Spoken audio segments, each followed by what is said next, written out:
All right.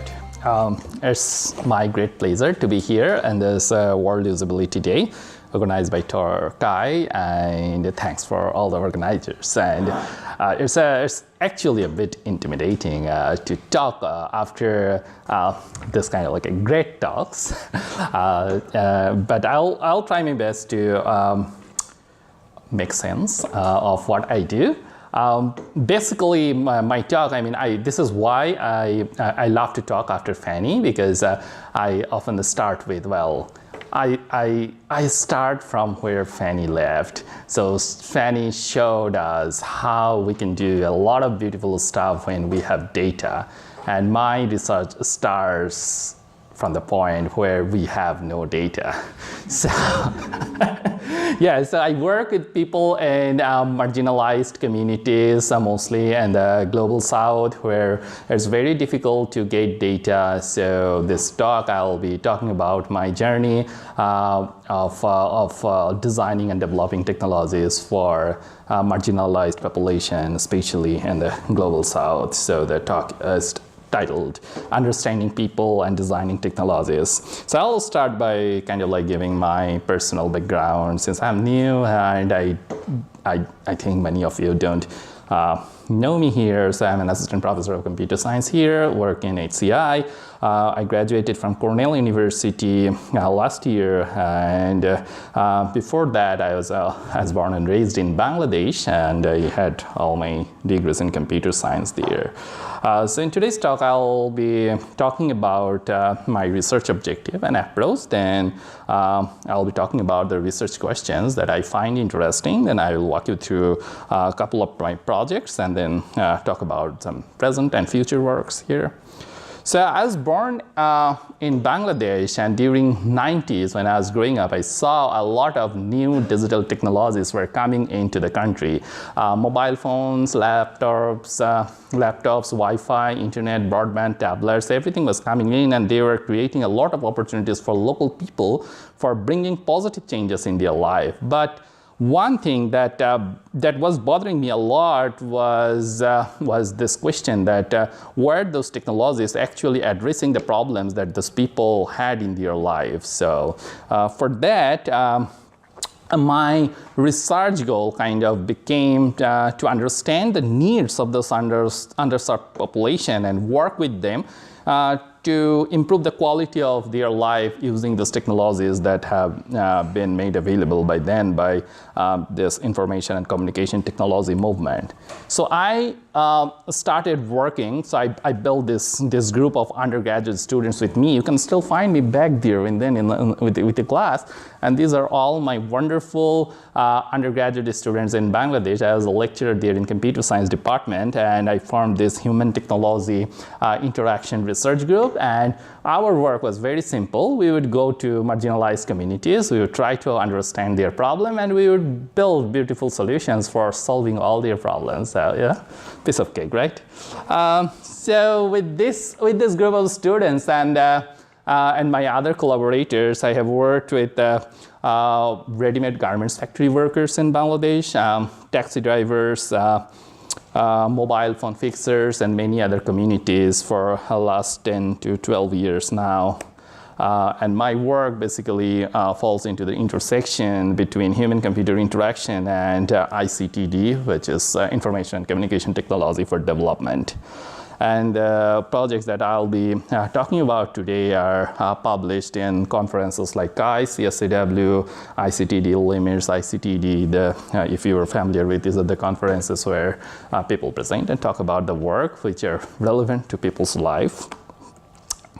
So in the last 20 or 30 years, we have seen a huge revolution in technologies, and also people have tried to build technologies to help people in developing countries, in the third world or in the global south. For example, people have built community radio, mobile money, one laptop per child. So community radio is a technology with which you can build poor people's Twitter, I would say. Mobile money is kind of the way, it's a poor people's way of, poor people's credit card, I would say. One laptop per child is, I don't know how to say this. It's our dream of how poor people, poor kids will get educated. So these were great technologies, and these are still, I mean, all these technologies have great success stories all around the world, but unfortunately, in most of the places, these technologies failed in a miserable way. But why? So in most of the time, we found that there is a problem of misreading the actual problem. We thought the problem was something that is different from what the problem was in the field. There were resource constraints, there were cultural barriers, there were lack of training, corruption in politics, and lack of maintenance and repair. We oftentimes, when we think about design, we talk about how to build a new stuff, but we seldom talk about how to do the maintenance and repair work which are associated with the technology that we build. So in my research, I tried to focus on problem identification from the field, from people, and then I started thinking about the long-term sustainability of this problem and their cultural impact.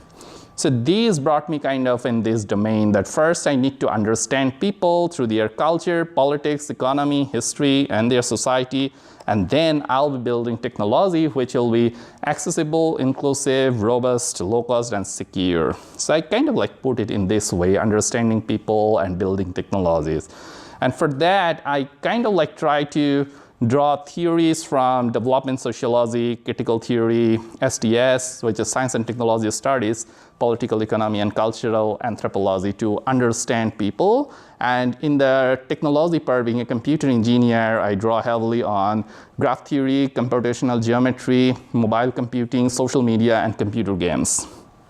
So in a nutshell, I call it kind of like a combination of ethnography and computing. Ethnography is understanding the people part, and computing is building new technology, exciting technologies, right? So this is kind of like my methodology. And now let's see what kind of research questions I'm interested in. So the research question, so as Fanny showed us, there are data all around us. There's data on social media, on Facebook and Twitter. There is data if we read book, if we read newspaper. There is data on radio. There is data on television. So data is flying everywhere. So we are now in an era which we call the data era, where we dream of doing a lot of things with data. But have we ever thought that there are so many people in the world of whom we do not have any data? For example, 20% of world's population is illiterate. They are not on any kind of social media, and their information is not even reported in most newspaper articles. So we don't have their data. Think about the victims of sexual harassment. They don't want to talk about their data. So you don't get their data. There are different kind of cultural and social taboos involved there. Think about factory workers in third world countries. They don't talk about their problems because they're afraid that they may lose their job. So you don't get their data. Think about the refugee population all around the world who have been labeled as illegal in many countries. So getting their data is also very difficult. So I work with this kind of communities where it's a challenge to get the data. And the idea that I have come up with is voice. How can we give them voice so that they can talk about their problems? And from there, we can get data and then design technologies. Because till now in computer science and in fact in most design disciplines, the design is dependent on data. So I have come up with a formal definition of this project voice. I define voice as a comprehensive socio-technical process for obtaining freedom. Let's see what that means. I divided this voice into 4 essential components: access, freedom, visibility, and infrastructure. So in my research, I asked questions like, how can a technology be accessible to all? How to achieve social freedom over a technology? how can people make their voice heard over the technology, and how to make infrastructure inclusive and sustainable. In today's talk, I'll be mostly talking about my projects on access and freedom, and then I will be briefly describing my projects on these other two. So let's start with access. So, as I said, 1 in every 5 people in the world are illiterate. And the engineers have done a very good job in making the technology, the infrastructure available for most of them. We have now affordable network, and mobile phone devices have become inexpensive. So in most part of the world now, using mobile phone, like buying a mobile phone and getting a network have become easy. But still, the interface is difficult to use for illiterate people. Think about this. If you cannot read and write, can you still use your mobile phone? Probably challenging, right? How can we solve this problem? So from India, Microsoft Research India, there is a team who thought that, well, we could solve this problem using a graphical user interface, which means that instead of using text, we could use images. So people would interact with images, and that would probably solve the problem. That could actually help a bit, but it didn't help much, because think about this. If you replace all your contacts with pictures, if they call, you could probably recognize who they were. But when you want to search somebody in your contact list, how do you search them? You don't have like a picture for them to now search. And also, even for image-based graphical user interface, you need to tell them what to do on your interface with images, which is not always easy when you work with illiterate people. In fact, like our letters are also images, so you are basically teaching them. So there's a huge learning curve involved in it. So the field trial found this interface ineffective.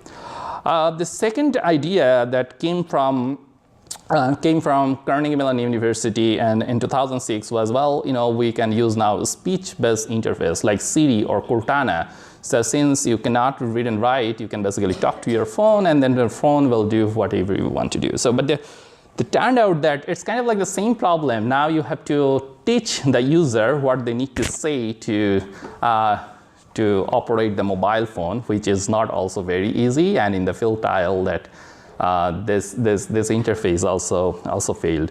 Also, for most illiterate people, their pronunciations are not standard, so the speech recognition tool was not working well. Also, speech processing is a very expensive, computationally expensive process. If you're in computer science, you would know that.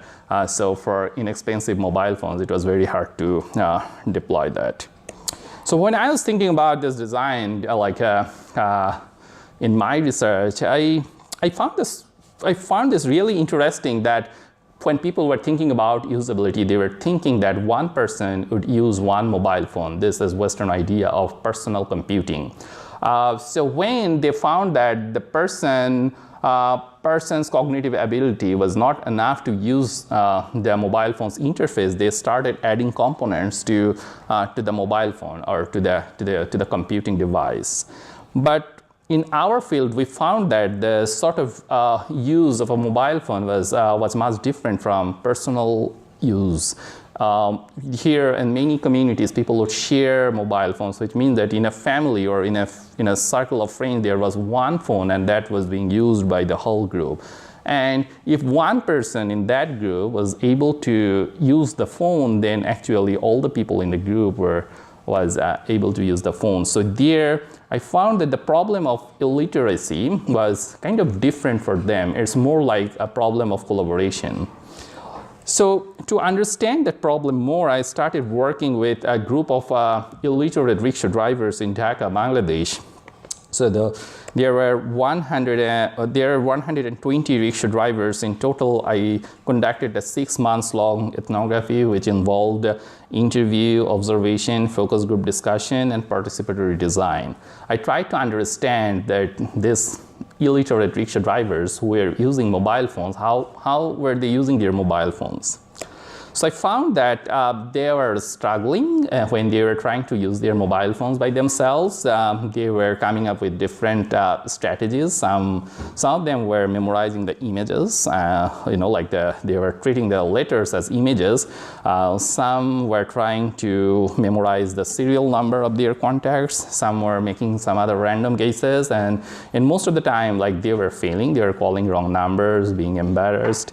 But I also found that whenever they really needed help, they were serious about it, they were going to their friends, and they all had friends who could use mobile phones very well. So their kind of like use of mobile phone was more ecological, not like a single person's personal computing model.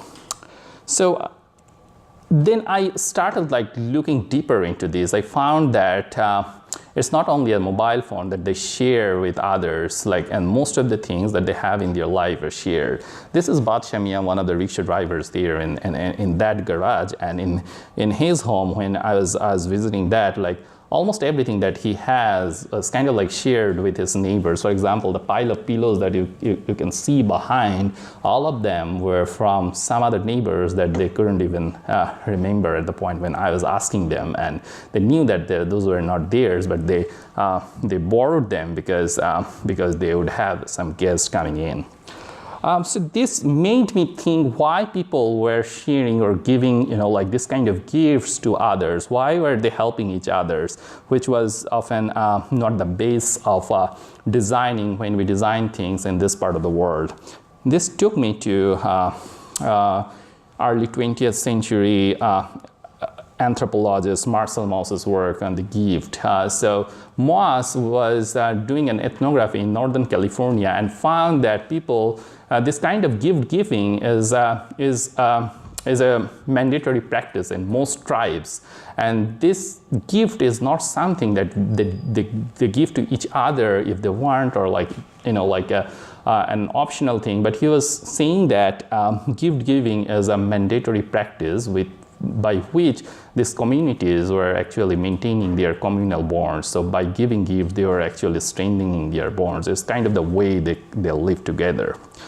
So if gift giving or like helping each other was so good, then the problem was, well, now I was going back to the original question, then what was the problem? So I asked them, well, what is then the problem of illiteracy with you? And then they said that our problem is not that we are illiterate. The problem is that we often don't get help. We are rickshaw drivers. We often go out of our garage and we go far away from the place we live. And at that point, we don't have our friends around us, so we don't get help. So that is our problem. So see how the problem statement actually changes when you see this from the ground and when we engage people, understand their social and cultural fabric.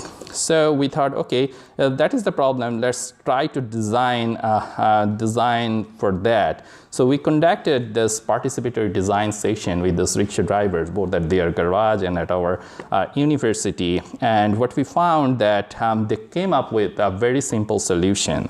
The idea was that the help seeker would ask help to a remote helper, and the remote helper would send help to the help seeker, and the call would be generated to the seeker's phone to the person they want to call to. So this is a scenario when a help seeker wants to call their friend and they do not have their helper around them.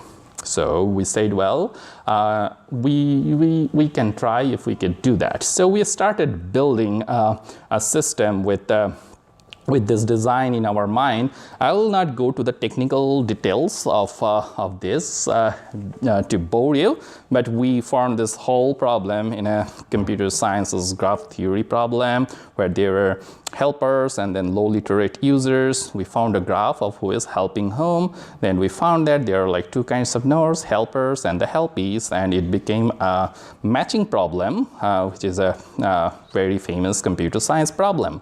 We solved this matching problem using proper algorithm. Then we built system to implement that, and everything had to be, so this image is important, there was no internet, so the only communication way that we found effective was through SMS. So everything every exchange was going through SMS. There was a central server which was maintaining this all. There's another challenge that different people were using different versions of mobile phones. Some of them were like using Android, some of them have like a very basic Nokia phone, so it's Symbian operating system, so we had to make different versions of it. And we also tried to reduce the text size to save their money. And finally, we came up with, there was another concern that since we are sharing their contact address with their friends, they also didn't want to share the whole phone number of their contacts there. So we only showed the last 2 digits so that they could refer to those. And this was the final interface, which is very simple. So the left one is, this is the interface for low literate people. So there was only one button, so they cannot make any mistake. If they press that button, then there would be, they could see the available helpers list. They could choose anybody. They couldn't make any mistake here either. So then the helper, on the helper side, they could see this thing. This is this help seekers contacts, like the dialed list, their contact list, their received call list, and from there, they could choose the person that the person wants to talk to, and then the original call would be set from the seeker's phone to the person that they want to call to. We did a field deployment, and the result was good. So, otherwise I wouldn't probably show this to you.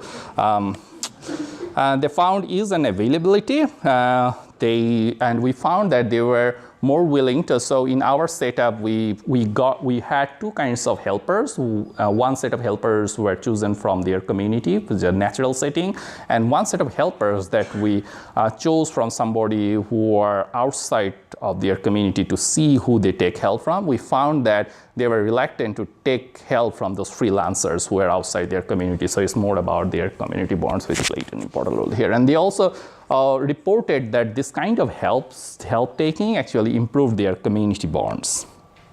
So then we ran a longer term field deployment for 6 months with 120 participants, and we found that this was eventually successful there too. The average number of phone calls increased in that community, which was a really a good success. And we also found when was the time when the number of help was mostly available, when is the time when you don't get help. And we found that in 86% of the time now, the illiterate people were able to successfully call to the number they want to call to. So Bragg, the largest NGO in the world, has now contacted us to deploy this same idea with this money transfer project that they have in all 64 districts in Bangladesh, and we're working with them to deploy this project. And we are seeing a lot of future opportunities for extending this project. For example, how can we use this for other populations like visually impaired or senior citizens or refugees? And on the other hand, can this, on the helper side, can we see this as an employment opportunities for other populations who can help? We have some challenges too. In some cases, we saw that there are gender issues involved there. In some communities, women are not willing to take help from men. There are young and old issues there too. Sometimes there were quarrels, they fought, the helpers and helpies were fought, and sometimes they went out of budget to take help. So these are all the challenges that we are now working on, and let's see what happens next. But the key idea here is that oftentimes when we design system, we think about a person's cognitive ability and the graphical user interface. But if we do not think the user as a person and think about their whole social, political, and cultural embedding, we get a lot of resources that we could probably use for designing an interface which could probably better help them. So this was this Access project, which we believe that widen the horizon for making technology accessible to many people. So after doing this project, I was pretty much hopeful that, well, yeah, like now I could give people access. Well, I could give some people to some access. So this would mean that people will now, like go to social media or, like other platforms and will talk about their feelings, emotions, or whatever they want to say. But I was proven wrong in this project of freedom. So the kind of like a backdrop here is that in Bangladesh, the sexual violence is a big problem, and it's not probably a country-specific problem. It's everywhere. So this project was conducted in 2012, 13, 14, and at that point, like there are 5,000 incidents of sexual violence reported in Dhaka, which is the capital of Bangladesh, between October 2011 to September 2012. Then there are like more harassment reports. It was kind of like increasing. But the main problem there was that most incidents of sexual harassment would go unreported. The victims wouldn't talk about this. So if you think that this hashtag MeToo movement kind of like, broke that silence, and women are now talking about this sexual harassments more than they would talk before, then you should also know that this kind of this hashtag MeToo movement did not work much in many parts of the world too. There are many other social and cultural stigmas around why women don't talk about this. We wanted to understand this problem, so we conducted first we conducted an online survey, which was participated by 120 participants in Dhaka, Bangladesh, all women. And we asked them whether at any point of their life they were sexually harassed in public places. And they all said yes. And this was an anonymous survey. And there was an open-ended box where they could optionally add comments if they wanted to. And we found this kind of comments that one person was saying that, one of our participants said that you will hardly find any Bangladeshi girl who traveled on the streets and has not experienced sexual harassment. Some women are brave enough to talk about it while others remain silent for many reasons. So we thought that, so this was like a clear indicator of the prevalence of this problem. So we thought, we need to understand this problem more. So we decided to conduct interviews. So this was quite an experience. We tried to conduct interviews. Well, my female co-researchers who were there in this project in 3 universities in Bangladesh. And for 1 year, we advertised and we only found 11 interviews. There were many incidents where participants, there were women who said they would come, didn't come. Some came and then decided not to interview. Some started interviewing and then decided not to talk and went away. Some busted into tears, some came with their mom. Some even completed the interviews, and after the interview, they requested us to delete the interview because they were not feeling comfortable after sharing their thoughts. But the 11 interviews that we could finally collected gave us that idea that when they could share their feelings, they could talk about it, they felt better about it. So then we thought that, might be the case that if we did a focus group discussion, then the women would find other women who were also who also had similar kind of experience, then they would be able to talk about this. So there was 1 hour session conducted by one of my women collaborator back in Bangladesh, and after the session she came back and she said, 50 minutes was 50 minutes. For the 15 minutes, there was no talk. It was kind of like a silent, awkward moment. People were looking at each other, but there are 1 or 2 sentences which we found in the recording afterwards, which were kind of gave us an idea of the kind of grief that women had in their mind. For example, one of the focus group participants said, "My mother taught me to stay quiet, but I will ask my daughter to carry a knife." So we were good HCI researchers, so we thought, so we got data, then we need to do analysis, some data, some analysis. So we found that, for some women, on the spot help would would probably help them if we could provide them help on this spot. We found that if they could reach their friends, they would feel more comfortable. And of course, after the incident, if they could share the experience with others, they could probably feel better. But then we thought that, well, wait, none of this was actually the main problem here. Probably the main problem here is silence. That was the data that we did not get for the last 2 years was probably the biggest design inspiration from this project. How can we break this silence? So we started to dig deeper to find the root of this silence. And we found that we computer engineers were not the first one to hit this silence.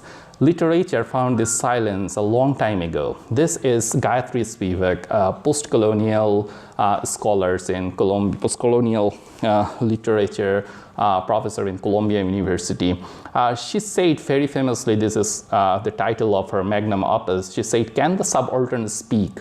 So Gayatri said that even language, which evolved in a male-dominated society for centuries, did not have enough words for expressing women's emotion as they have for men's emotion. So they said, she said many emotions that the women have are not expressible. So that the point she was saying, can the subaltern even speak? She was situating this in a story in Indian history when Indian women was dragged to fire to be burnt alive as a part of the custom as her husband died. So it was a part of the custom that she would also be burned alive with her husband.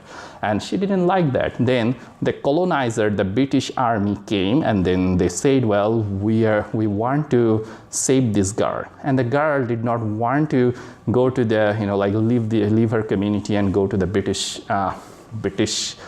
saviors either. At that point, Gayatri put this question: can this subaltern, this girl, speak of her mind? The society, the social structure, does not have an option for this girl. So we thought if that is the case, probably giving the women a way to safely talk probably would create that safe space for them to talk. So we started looking at the applications that were mostly built in the western part of the world to help women to fight sexual harassment. There was one very popular in America called iHolaback, which is kind of like a shaming application. You took the photo of the harasser, then post online. The similar thing is Harassmap, which is popular in the Middle East. And when we showed this to our participants, they say that, well, no, we're not going to fight. So that's kind of like not the cultural norms there. They said like, well, if we do that with our identity exposed, there are consequences that we don't want to take. So we said, okay, we started building this application for helping them. We started doing very basic things. We said, okay, let's start with trying to give them on-the-spot help, so make a location-based application. So those of you who have computer science background, you know that for building a location-based application, you need map. And I was working in Bangladesh where there was no map. The only map that was kindly roughly built by Google was not, was very expensive for us to run an application and was not also rich enough. So I, with my wonderful team, started to build the OpenStreetMap for Bangladesh. For after working on one whole year, we could map most of the places in Dhaka there. And then I will skip this technical part of it to find the most optimal way how the police could patrol the city. So there was the least number of incident happens, and we put this all algorithm together on this mobile phone application, which looks, well, I'm not a very good UX designer, as you can see. So there was one panic button here, with which the women could call people who were near them if they're in trouble. They could reach to their friends, and they could also report this online if they saw other women being harassed. So this was the corresponding website where we were live mapping the harassment incidents of Dhaka city. And there was also a place for blogging, like women could anonymously blog about their harassment incidents, so that one woman knows that there are other women who were also harassed by other people. So it was not their fault, it's the problem of the society. And we were anonymously, so this was a Facebook page. I was talking about the time like in 2012 or 13, and back then having a Facebook page from Bangladesh was a big thing. So we had a Facebook page, and in that Facebook page we were anonymously sharing these stories of the women to create awareness among mass people. And if you remember, there was 5,000 reports in 1 year by the police reports from Bangladesh, but in our system we got more than 1,000 reports in 1 week. And there were like all kinds of incidents women were reporting. I just put like probably the ones which like not as appropriate for the audience. And well, we were reported in like all big newspapers and BBC News Scientist. I was interviewed while I was feeling like giving the subaltern voice. It's a big thing, right?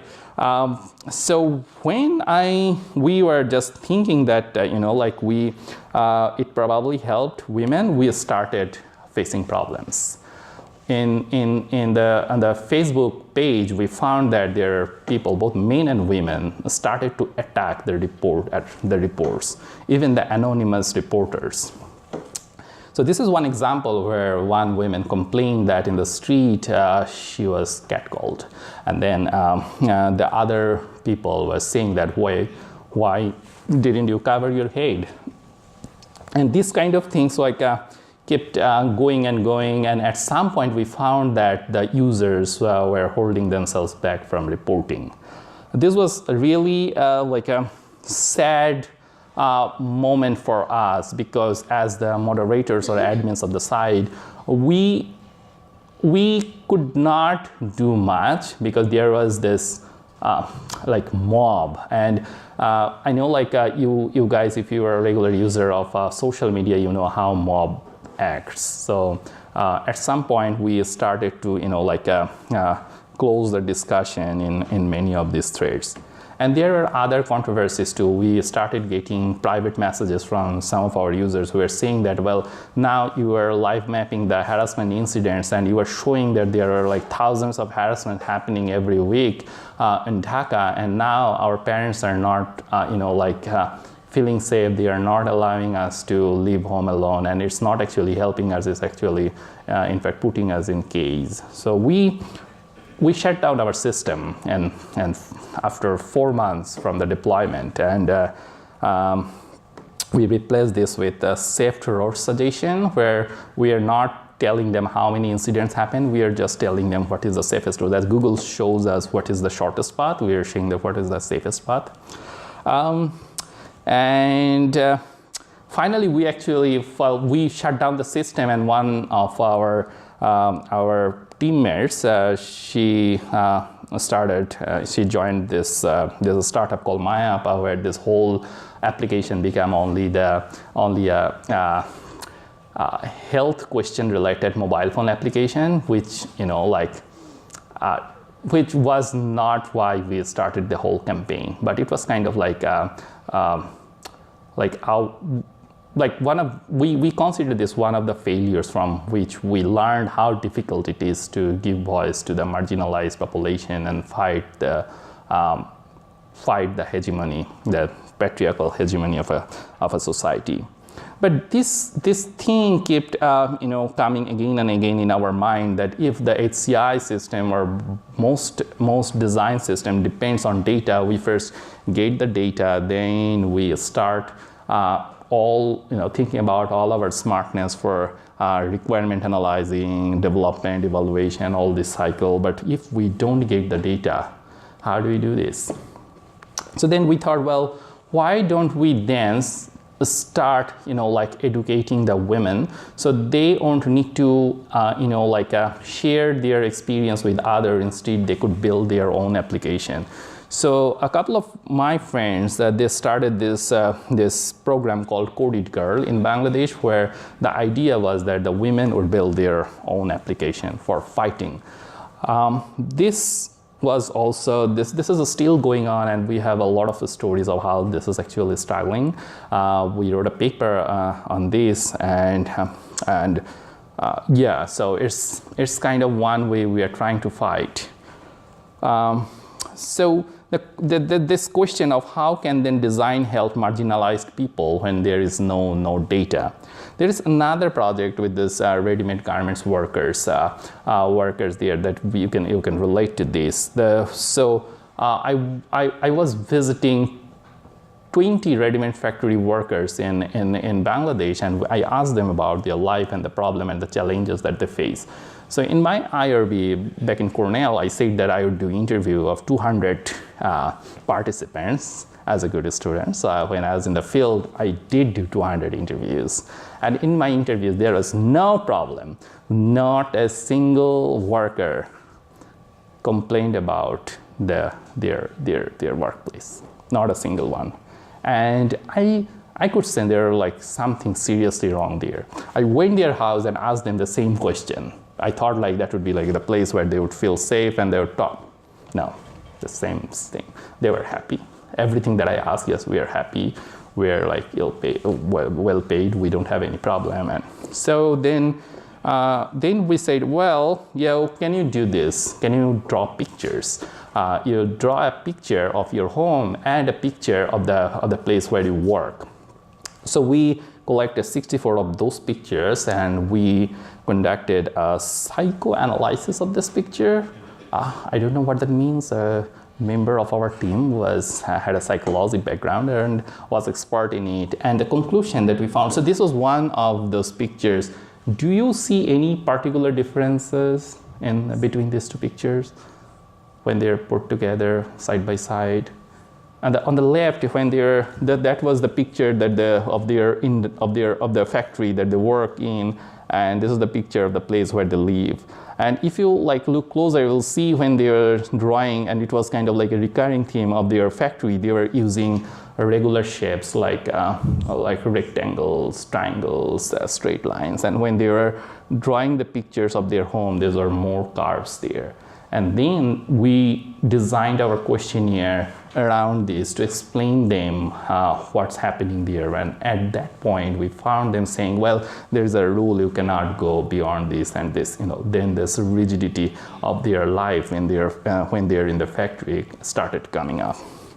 So then we designed how we can give them voice. So we went to the local rickshaw painters who were local artists who draws pictures on the body of the rickshaws, the three-wheel vehicles there. And this was kind of like the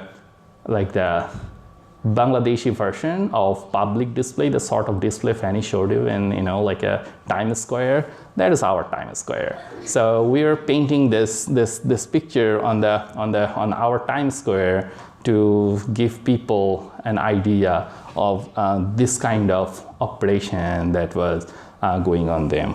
And since I was a computer scientist, there was some graph theory involved there, how we could match this two. So now I'll wrap up by like showing other two problems associated with this idea of voice. One is visibility. Visibility is kind of like a very related problem with voice. Right now we all have voice. We all can post things on Facebook or Twitter, but at the end of the day, we all actually pay attention to what Donald Trump says, right? So that's the problem of visibility. He gets a lot of visibility, and our posts do not get like that much visibility. So Spivak famously said again, who will speak is less crucial than who will listen. So just giving people is not the solution of everything. A lot of times you will see that the marginalized people are often raising their voice and people are ignoring.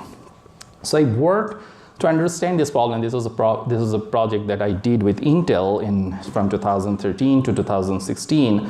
I was working with mobile phone repairers in Dhaka, Bangladesh. It was an underground market. I spent there.